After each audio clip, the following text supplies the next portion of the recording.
باپ اور بیٹے اور روح القدس کے نام میں آمین۔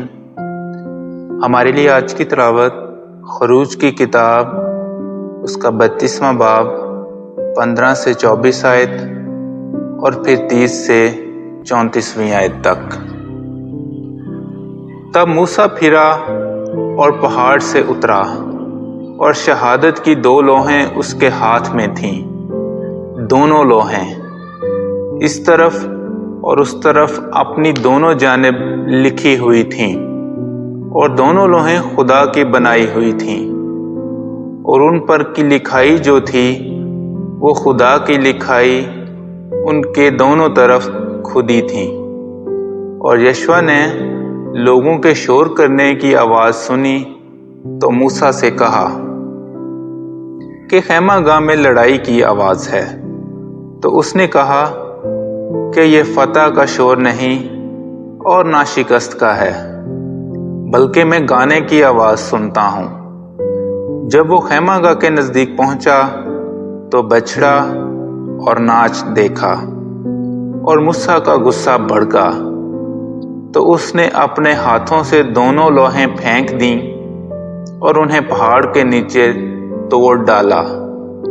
تب اس نے بچھڑے کو جو انہوں نے بنایا تھا لیا اور اسے آگ میں جلایا، اور پیس کر خاک کر دیا، اور اسے پانی میں ڈالا، اور پانی بنی اسرائیل کو پلایا۔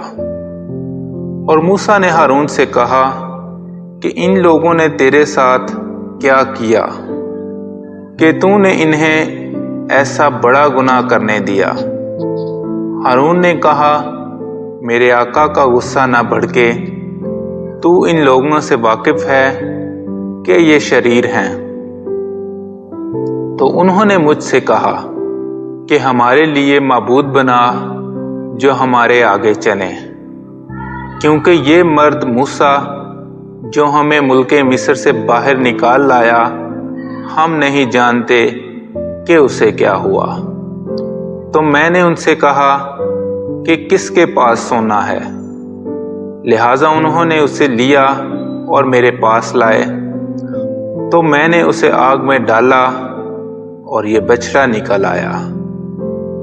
اور جب دوسرا دن ہوا تو موسیٰ نے لوگوں سے کہا کہ تم نے بڑا بھاری گناہ کیا ہے، اور اب میں خداوند کے پاس اوپر جاتا ہوں تاکہ اگر ہو سکے تو تمہارے گناہ کے لیے کفارہ کروں۔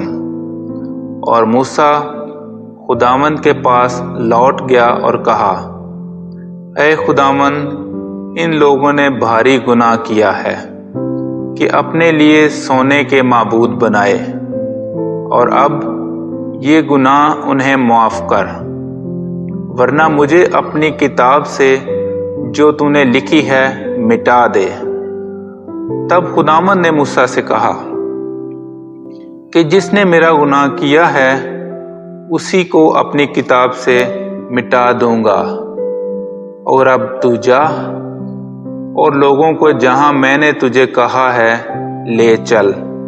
دیکھ، میرا فرشتہ تیرے آگے آگے چلے گا، اور انتقام کے دن ان سے ان کے گناہ کا مطالبہ کروں گا۔